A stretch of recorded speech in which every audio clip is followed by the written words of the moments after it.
Ah. Pinalitan na ba yan? Hindi pa ito? Oo, ito. Oo. Ayan, hindi pa. Hindi na gumagana yan, di ba? Ay, alam ko, umaandar pa yan eh. Umaanda? Oh, York yung tatak niyan eh. York ba yan? Oo, York pala yan. Tapos dilaw na yung sa unahan na yan, di ba? Oo, umaandar pa yan.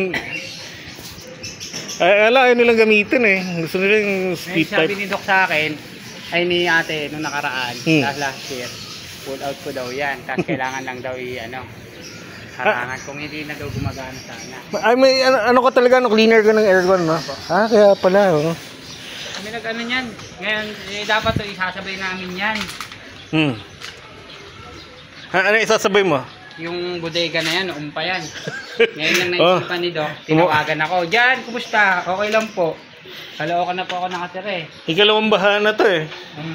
And, July, bibideo ko, upload ko sa YT channel ko.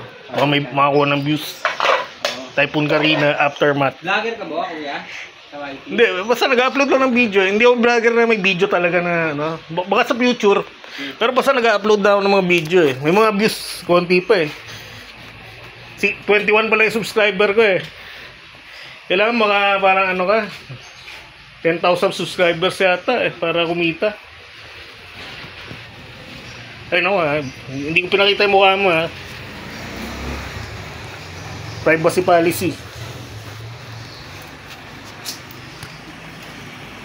Kahit ano i-upload mo sa YouTube, papanoorin ng tao eh.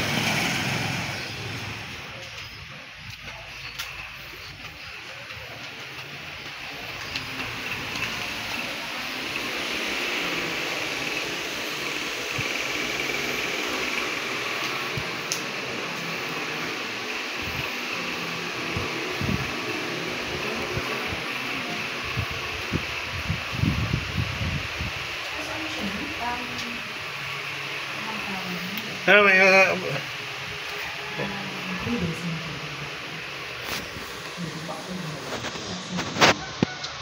lang.